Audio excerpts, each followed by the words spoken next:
అంటే ముఖ్యంగా యువతకి చెప్తున్నా, మీరు రౌడిజానికి భయపడితే, దాష్టీకానికి భయపడితే మీరు ఎక్కడికి పారిపోతారు? ఏ దేశానికి పారిపోతారు? ఎక్కడికి పారిపోతారు?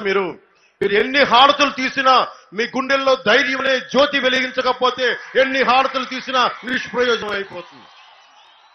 నేను మీకు ముఖ్యంగా వచ్చాను.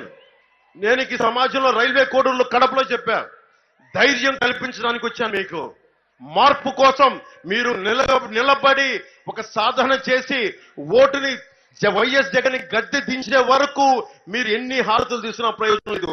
వైఎస్ జగన్ గద్దె దించే వరకు మీరు అవిరామంగా మీరు కష్టపడాలి. దానికి నేను దశాబ్దం నుంచి నేను ఈరోజు ఒకటే అడుగుతున్నా మిమ్మల్ని, దశాబ్దం నుంచి నేను 72 కోట్లు 73 కోట్లు ట్యాక్స్ కట్టానంటే నా సంపాదన 200 కోట్ల రూపాయలు ఈ 5 సంవత్సరాల్లో.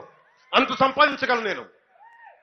మేబీ నేను జూనియర్ ఎక్కువ, మన జూనియర్ ఎన్టీఆర్ గారు అంత పెద్ద నటుడిని కాకపోవచ్చు, ప్రభాస్ గారు అంత పెద్ద నటుడిని కాకపోవచ్చు, చిరంజీవి గారు అంత పెద్ద నటుడిని కాకపోవచ్చు, రామ్ చరణ్ అంత పెద్ద నటుడిని కాకపోవచ్చు, కానీ వారికి నాదైన బలం ఉంది. నాకు నేను ఇంత డబ్బు సంపాదించి కూడా ఎందుకు రోడ్ల మీద తిరుగుతున్నానంటే నాకు భయం ఏముందంటే ఈ నేల కోసం కష్టపడే కొంతమంది వ్యక్తుల సమూహం కావాలి.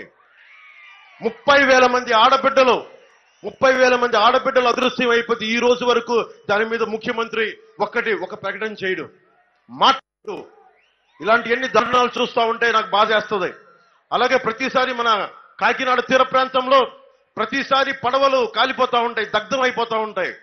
దేనికంటే కేంద్రం విజిలెన్స్ మన కూర్చోబెట్టి కస్టమ్స్ వాళ్ళు బోట్లు వేసుకొని గంజాయి ఉంది బోట్లో అంటే ఆ బోట్లను తగలబెట్టేసి వెళ్ళిపోతా ఉన్నారు.